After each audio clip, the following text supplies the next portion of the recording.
What is going on, successful dropouts? Welcome to a random episode of the podcast where I think I'm just going to log my experiences with what I'm doing now, all the different things that myself and my family are pursuing.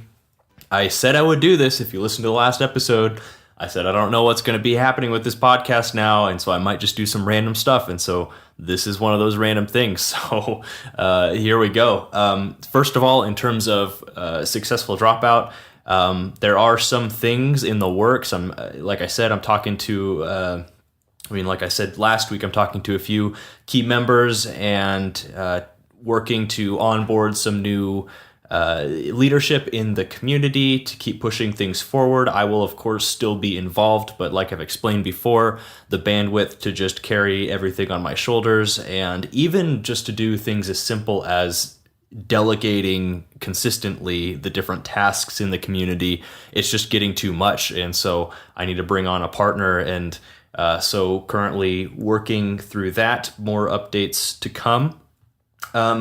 Besides that, I guess I've never really explained in depth the different things I'm involved in. So, of course, we still have the juice bar and the yoga studio. My wife, my sister, and other business partners run those primarily. What I'm personally involved in, and then I guess in addition to that, Tay, my wife, has her yoga teacher training. And that has actually turned out to be a very profitable endeavor, business now, I guess. It's called Cascade Yoga. Cascade Yoga Teacher. I don't know. Google Cascade Yoga Talia Ginger, and you'll find it. She's actually become quite popular. I mean, not only does she have her degree in health and wellness and now several years running a studio that's won multiple awards in our city, but she has her a certain amount of hours under her belt as a yoga teacher trainer, and so now she can actually certify others. And this can be a pretty lucrative process if done right, because you can charge $2,500 to at the higher levels, $4,000 to $6,000 a head, and it's a very intense, anywhere from 7 to 9 or 10 day long immersion, where you're essentially, if you're here to learn how to be a yoga teacher, you're locked away is the wrong word, but you're in our case, you're on our property in our facility for 7 to 10 days straight, just doing yoga, working through a big, like a giant textbook, and learning how to facilitate yoga training to other students in studios, wherever you might come from. So Tay's gotten to the point just in the last 12 months or so where she has the qualifications to be able to teach other teachers on how to become yoga teachers, and that's just taken off. She's just done really well with it. We have a training coming up here in another month or so, and I think it was 11 spots are completely sold out within like a month of her putting it up. And so I'm just super proud of her. So I guess that's another business. And then I am personally involved I have the honor of having the role of CEO in a company called Affiliate Fix. So affiliatefix.com. It's one of the, I would say it's one of the largest affiliate marketing forums in the world, but I can truthfully say it's the friendliest and most active free forums in the world for affiliate marketing. And I've been doing that for almost a year now, and it's been an incredible learning experience. Again, this was an opportunity that came to me from one of the very first people I interviewed on the show. Well, it was my very first interview for Successful Dropout, and he's actually episode 2. It's with Hayden Miyamoto. And so, he ended up being episode 2, but he was like literally my first interview. I remember I drank a glass of wine before that interview just to calm my nerves. I'd never done a podcast before, never interviewed somebody before. I was all nerves, man. And so I downed that wine, got on the call with him, and it was fantastic. This guy lays low. He has a very low profile on the internet, but he's done some amazing things, and we hit it off. And then almost like a year and a half, 2 years later, he contacted me and said, "Hey, I have this opportunity. They just acquired this business and wanted me to come in and run it." Apparently he'd been spying on me somewhat. I asked him, why me? We hadn't talked or anything. I forgotten about him, quite frankly, it was over a year and a half, I believe. And I asked him why, and I think he was stalking me or something. He probably wasn't, honestly. He said he'd observed the stuff I'd been involved with and observed the podcast and the growth of the community, and was impressed enough with that to want me on board, their team in this capacity. So I came on board, and just an incredible learning experience. You guys hear me talk a lot on the show about just-in-time learning. This was JITL all the way, every day, and still is. Every single day I feel like I'm in over my head in some aspect of what I do. And it's just an amazing experience. So I jumped in knowing zero about affiliate marketing, that entire industry. And that entire industry is incredibly complicated and murky and fragmented. There's so much to learn there, and I'm still learning. And so jumped in blind, and I'd never run an online business of this size. It's a 7-figure business. And so it was quite the learning experience. But anyways, jumping into that business after only just a few months, I'd made it actually a personal goal. I remember telling Tay, I'm starting here, just basically managing this business. I don't have any ownership, but it's my goal to this business was part of a private equity firm that invests in digital assets. So they buy all of these existing online businesses. They acquire them, apply essentially a quote-unquote bag of tricks, and double or triple the growth of these companies, and then they hold on to them in portfolios, eventually hoping to make a successful exit, and they hold on to them for the cash flow as well. And so I joined this firm, and then joined leadership of this company, and I remember telling Tay, I want to get even more involved with these guys, and I want to have ownership and lead a really significant project with these guys as my partners at some point. I remember telling her that really early on, jumping on board with Affiliate Fix. And so lo and behold, we got some good traction with the company. We did well the first several months. And I mean, it's an interesting business because most of our revenue comes from selling online advertisements, basically empty space on our site. People pay to advertise, and I'm talking quite a bit of money, like $10,000 plus to be able to advertise on the site because it just gets so much traffic. And so we did well with that, and there were some other opportunities that came up with this group. And lo and behold, just a few months later, I jumped on board a brand new project in the affiliate marketing, performance marketing space, basically a crypto project, as the CEO and as a co-founder, actually, this time. And so it was just crazy how this goal of mine, which I didn't actually write down, but I thought about it a lot, and I was really intentional about having that kind of trajectory, coming on board. And again, it was just amazing to see, in less than 6 months, here's this other opportunity. And Hayden again came to me, had an idea on basically to start a company in the space built around Affiliate Fix, but on the blockchain and utilizing all things crypto, and raising funds for it via an ICO. And so I jumped on that with him, more as a partner this time, and actually having ownership in the project. And then we also launched and advise several other crypto projects across several different industries too. So I'm rubbing shoulders with some amazing people in some really cool industries, working with some really sweet, brand new, like emerging technology that barely anybody understands yet. And So Pure Motion is the name of that company that I'm leading to its capital raise right now. What it is essentially, and that's where the majority of my focus has been all these months, because when this thing is completed successfully, when we can successfully complete the raise and begin actual development of this platform that we're building, for me, it's huge because I love technology. I love especially emerging technology and concepts. I love crypto and all things blockchain, and I really nerd out on that stuff.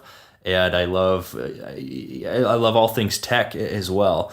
And I love, I have to be in a position, my sweet spot is in a position where I'm leading a team and ideally leading and having ownership in a company. That's where I belong. And so this is my sweet spot, and this is where again, I say if, but when this is successful, it will mean, it represents a pretty significant level up for myself and my family. And what's most exciting about it is the fact that it is this emerging technology, these emerging solutions using the blockchain and applying this new technology to these old and broken industries. It's absolutely fascinating stuff, guys. And I love every day that I'm able to be a part of it. And so I look, what's so cool is there's not a lot of people that are too far out in front of us. It's like we're sort of running in stride with this company and the others that we're involved with, and rubbing shoulders with all these other founders and people that are starting up these companies in the crypto and the blockchain space. Everybody's trying to figure out how to build a profitable company, a company with a solid go-to-market strategy that has, accelerated, adoption, actual users using the solution.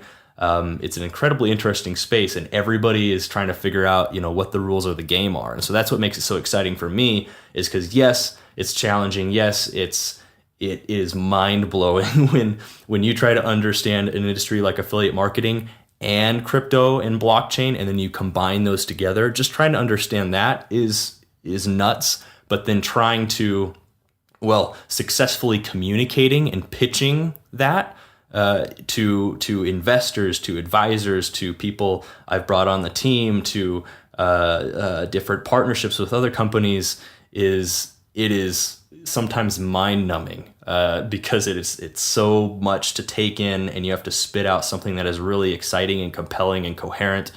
But I'm up for the challenge. I'm an eager student, and so far it's gone really well, and I've just learned so many incredible new things. I could go into some of them, but it may sound like gibberish to some, I suppose. If you're listening and you know a lot about blockchain, if you know a lot about crypto, if you have any experience in those areas or affiliate marketing, I'd love to chat about some of the stuff we're doing and kind of talk, I guess, at a bit of a higher level. No offense to anybody else who's listening. But I also don't want to just bore people with a lot of, jargon. I probably will, to be honest. I probably will. I'll probably just start rambling about something that's going on, and you may not be able to understand all of it, but that's okay. Literally months ago, I didn't either. That's how new the space is. So with Pure Motion, what we're building essentially, if you understand affiliate marketing or performance marketing at all, think like, I guess to easily explain affiliate marketing, think like everybody remembers door-to-door salesmen, and say like specifically Cutco door-to-door salesmen. They would come, they would knock on your door, they'd try to sell you some knives or something like that. That's not their product that they created to sell you. Some bigger company with the time and the finances and the whole framework, developed this product, but they can't get it out to all the customers they want. So they hire salesmen who know how to get it out to more customers. And as that salesman sells the company's product, the salesman earns a commission. And with performance marketing specifically, the company doesn't have to pay that salesman anything until they've actually received results, until that salesman's got a made a sale or brought in a hot lead or otherwise completed some action that the company's looking for. Then they pay. And so that's what performance marketing is, and that's why it's so brilliant, is because you can be a young startup company, you develop this cool new product, this new brand, you want to get it out to as many people as possible, but you don't really have the budget for it. And so you basically just talk to an affiliate marketer or a performance marketer is a better way to put it. And you say, hey, you go out, you find all these customers, sell my product for me. And if you make a sale, say it's like $100, well, you as the company earn that money, but then you give them, say, 50% of that. So they get $50. So, they're making sales, you're selling your product, you're earning money, they're earning money, and you're only paying out as you get results. And so everybody's happy. It's just a great model. But the way that this model operates in the industry today is very, very void of transparency. There's not a lot of trust out there. It's very murky, very fragmented. There's a lot of different middlemen. It's just, you can have a really nasty time trying to do it. And because of that, a lot of more mainstream or big brands have really avoided taking the full advantage of this form of marketing, of performance marketing. But the very nature of the blockchain, all the solutions that the blockchain provides fixes all these problems. It provides this transparency. It provides more security. It gets rid of the middleman. It gets rid of the majority of the challenges that the industry faces today. And so we're trying to essentially take what's a tried and true process and merge what we call the most important industry practices of the past with this current and very emerging technology, blockchain and smart contract technology, and merging those two together on a platform for these users. And the two users here are marketers and brands, is what we're trying to do with PureMotion, essentially. So that's kind of it in a nutshell. There's a whole lot more to that. Like, it's a massive, massive idea and project that we've been working on for months now. But that's it in a nutshell, I guess you could say. And so in order to fully realize we've raised a small seed round, we've already spent money, quite a bit of money on legal and some marketing, website development, and some hires and stuff like that. In order to fully realize the project and actually develop this platform, we have to raise quite a bit of money. And so that's the process we're at now, is sort of ramping up to that capital raise. And it's very interesting. It's a lot of fun, but I've been able to meet some incredible people and onboard some great members to our team, and some great partners with other companies and existing affiliate networks. I'll tell you guys one of the lessons I have learned in this whole process. Because here I am, I'm one project in. I don't want to say tons of other projects, but there's a lot of crypto projects out there, and we also have some competitors. And so, what really sets our project apart and what makes it special? That's something I have to continually hone in on, because I have to communicate that to people. Why should you pay attention to Kylon? Why should you pay attention to PureMotion? And I can go into the specific reasons of that. I don't think I will, but there are some very specific reasons in the way we're approaching this, the way we're approaching our go-to-market strategy, et cetera, that I think really sets us apart. But honestly, I'm very, very surprised at how much just getting to know people can work in your favor. Just communicating with people face to face, I should say. And to explain that a bit more, I guess it's like, yeah, you could have the best idea in the world. You could be doing it for all the right reasons with all the right timing and stuff. But when I don't know, when you're just emailing or Skyping or something with a potential investor or a partner or a team member or somebody else that you want involved in your project, they really don't know you. And so what I've been really surprised with is when I can actually, get on the phone or get, face to face or do like a Skype video with some of these people that I'm trying to partner with and onboard onto the project. It's amazing what kind of a positive effect that has. People, and I was just talking to Sam Watt, is a pretty active member in the community, and I was literally just talking to him today about this because he's out doing not like door-to-door sales, but he's meeting face-to-face with people that he's selling his product to, and we were talking about how amazing it is when you can just get to know somebody and actually get in front of them and allow them to get a sense for who you are, how much that can help the process, and sometimes it completely determines the sale. If you can come across, if you come across as a grounded individual, somebody with integrity, somebody of high caliber, then it's amazing the kind of relationships you can form. And at the end of the day, people don't really care about your idea as much as they care about you and the rest of your team. I've heard it said before from different angel investors and stuff, you can have the crappiest idea, but if you've got a great team, they'll probably still invest because they know the team can, makes all the difference. A great team can take a crappy idea and make it great versus, a crappy team can't necessarily take a great idea and keep it great, much less take a crappy idea and make it better.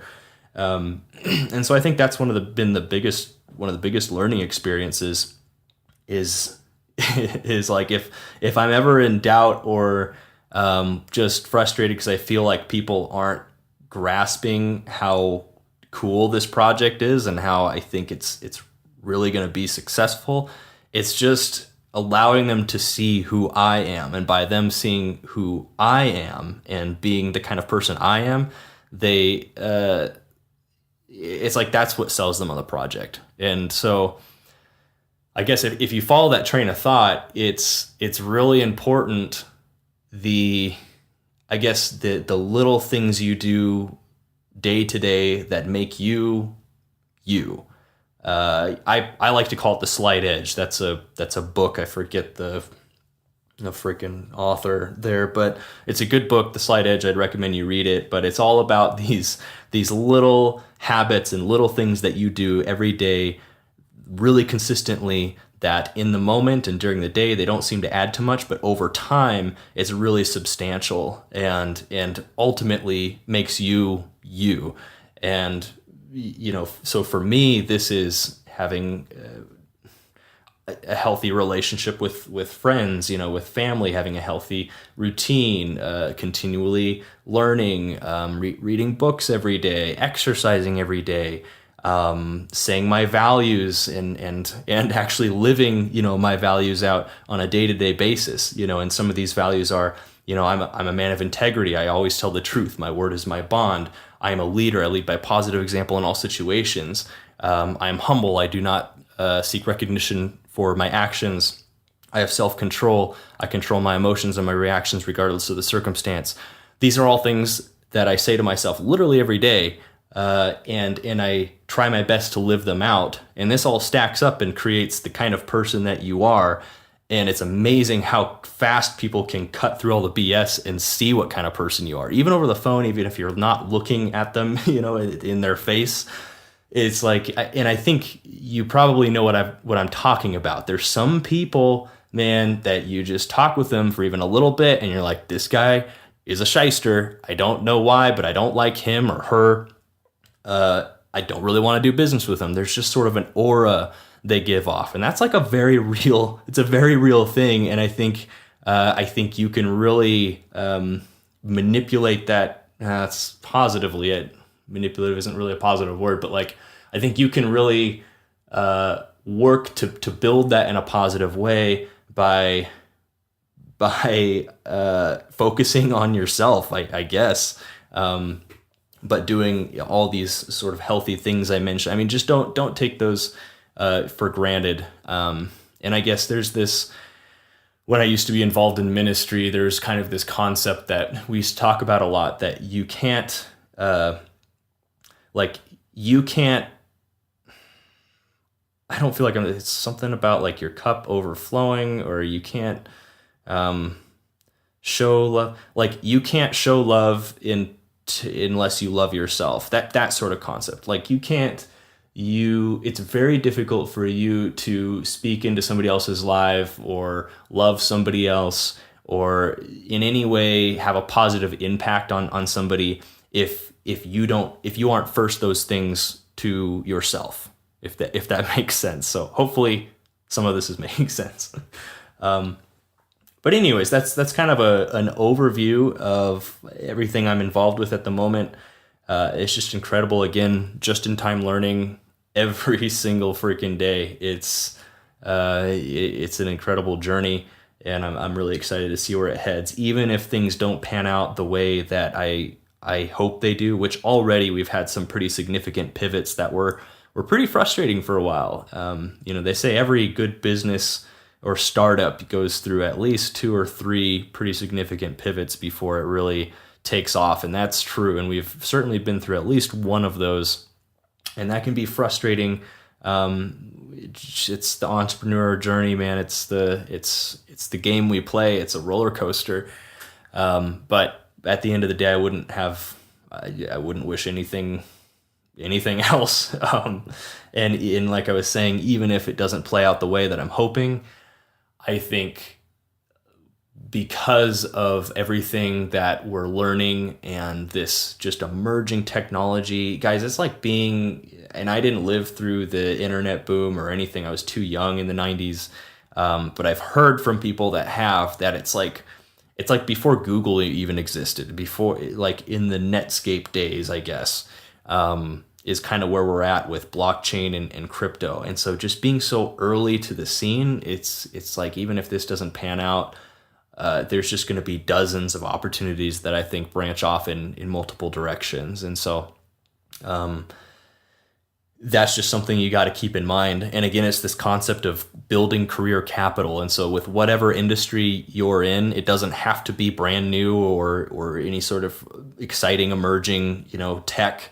With whatever industry you're in, the longer you're in it and the more you learn and the more connections and networking you do, the more career capital you're building, and that just kind of rolls over from one project to the next, and you can continue to build and build and build on that, and it can end up branching off into several different opportunities to the point where you're probably going to have to say no to opportunity. I'm definitely always there, and so don't underestimate that career capital. And that's why I think after if you're younger, if you're 16, 17, 18 to 25, or I shouldn't be talking because I did this till I was like 20, like literally like a year ago maybe. if you're younger and you're experimenting with different career paths and industries and just finding out where your sweet spot is and what you enjoy, like, yes, you need to do that. But as soon as you found it and you start building that career capital in that particular niche or industry, keep on doing that and plan to do that for, I would say, a longer season, 5 to 10 years, maybe a couple decades. Because if you switch to, say, a completely different industry or career, then there's a chance that a lot of that previous career capital that you've built up may be lost and you're kind of starting from scratch. And so ideally you're not doing that when you're in, your late 30s and 40s and 50s. But even if you are at that age, if you have these concepts in your head and you're thinking about this, you're still at a good place. It's just, if you're younger right now, ideally it's just something to keep in mind. So I'm definitely rambling here, but I told you that this would probably happen. I just had an urge. We've just had a lot going on, and there's a lot on my mind, and so I just had the urge to jump on the mic here and share with you guys. People are definitely still listening, so I appreciate that, and maybe I'll do more of these logs and talk about just some of the really specific things that are going on. Like like one very specific thing that's just funny today. There's so much going on and so many tasks that have to be done in these companies across all these initiatives that I'm constantly trying to delegate as much as I can. And so this has turned into hiring some great VAs out of the Philippines. Some of these gals are just amazing. They work for an hourly wage that seems cheap to us, but to them it's making a good living. And I give them more bonuses and stuff on top of that when we're able to, when we have the extra cash. And so they've just been phenomenal to work with. And so I've been on the hunt for some more VAs, and particularly one VA to all that I wanted her to do was to send one email script to as many different affiliate marketing companies as she could, basically saying, hey, I'm from Affiliate Fix. We're this massive forum. We get all this traffic. If you have any interest in accelerating your brand and want to advertise or promote your brand with us, here's some of our options. Contact Kylon for more info, and then we take it from there. And so she's basically lead gen, going out, finding these leads, bringing them in-house, and I can take it from there and make the sales. And so literally I spent maybe a good hour crafting this whole system. I wrote out all these different email templates and examples, and I wrote out, and actually I used Zach Slayback. Shout out to Zach Slayback, because I pulled some stuff from his, he has an amazing free PDF on how to send emails to busy people. This guy's a successful dropout, a very good friend of the show, or of the community. And so I used some of his tactics. I've used a lot of his tactics in the past, and they work great to send emails, cold emails to like very busy people. And so I wrote out all these, I wrote out just one email script for this gal to send. Basically, all she has to do is research, find these companies, figure out how to contact them. That's the bulk of the work. And then she just has to copy, paste, send, and do that, like 10, 20 times every day or something like that. And so I wrote out this whole system in these email scripts. And at the very start of the email, I always like to, it's all the same information you're sending, but I don't like to have it just be a copy paste, because people can tell. Again, you gotta kind of show people who you are. And so I like to find something personal to like comment on about their site, or the blog post that I found them on, or their name, or just something to, not just be pitching right out of the gate, right? And so I'm trying to communicate this with her, and I wrote a couple examples for her just to pull from, and they're very clearly listed in this document called examples. And so here, let's see here. So I just pulled up the email template that I wrote for her. So the first part of the template goes, hi, their name. My name is Girly. That's actually her name. I had to double check that, but it actually is. It's a cute name. My name is Girly, and and then I have parentheses, some point of rapport, a sincere compliment on their company, product, a recent article of theirs, etc. And then I say, see example below. And then it launches into, I'm with Affiliate Fix, one of the largest affiliate marketing firms in the world. We have all sorts of opportunities for a company like yours, blah, blah, blah, blah, blah. So it's just that very first paragraph I'm asking for, just get a little creative, find some sincere compliment you can give about their company, and then launch into the pitch. And I said, see some examples below. So I wrote out these examples. And one of the examples was, here it is. Hi, John. My name is Girly, and I found you while doing a Google search for the best affiliate marketing companies. I've seen a lot of affiliate marketing related websites, but yours is honestly much easier to navigate compared with the rest. I'm with Affiliate Fix, one of the largest affiliate marketing forums in the world. We have all sorts of blah, blah, blah. So that was just an example. So I got her own email address, and I just let her go for a couple of days. One of the things you learn when you're building a team and you're delegating a lot is you can't, and it's tough for me, but you can't micromanage.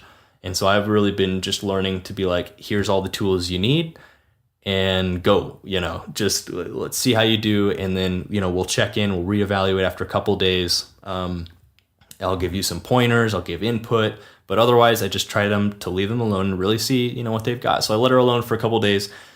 Then I asked her if I could log into the email I'd created for her to just see who she's been contacting and what she's been saying and doing.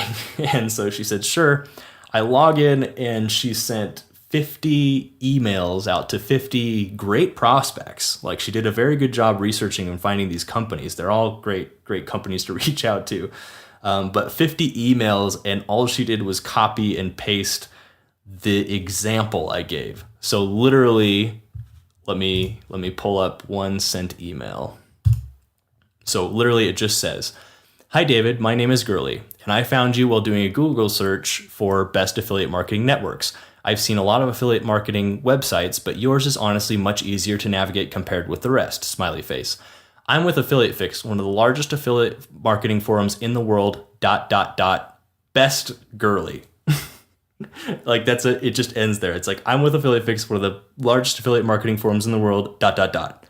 And just nothing. So she just, for whatever reason, she skipped like the entire email template that's at the very top of the document, went down to my example, and just has been copy and pasting that one small paragraph example that I gave her to 50 different great prospects. And so I just logged in and saw that, to give her feedback right before I jumped on the mic.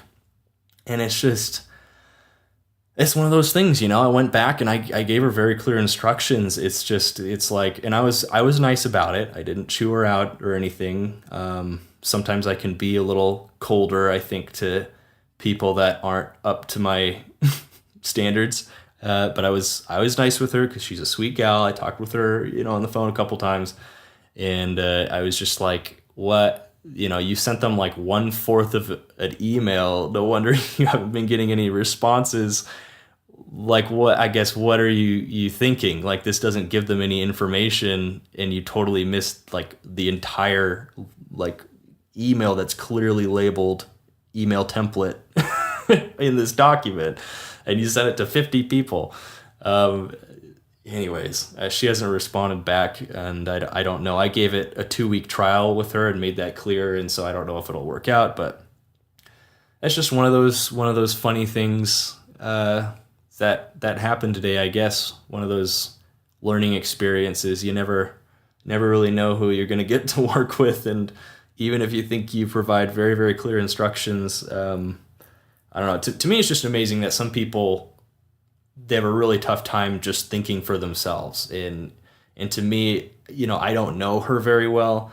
And so this may not be what's going on, but this is definitely something that I observe a lot, especially with people that are very schooled, I guess, for lack of a better word. It's like you give them some sort of instruction, and they'll take that instruction, and that's all they'll do. In her case, I gave her something that said, here's an example, and she just thought that was the example for everything that she was supposed to do, and just copy and paste it to everybody without taking the time to think for herself, basically, like, and just practically. And there's not some cultural barrier. Like, she's a sweet gal, has been to the States, she speaks perfect English, like, she's younger, sure, but there's no misunderstanding here in terms of, like, she understands all this context and everything going on here.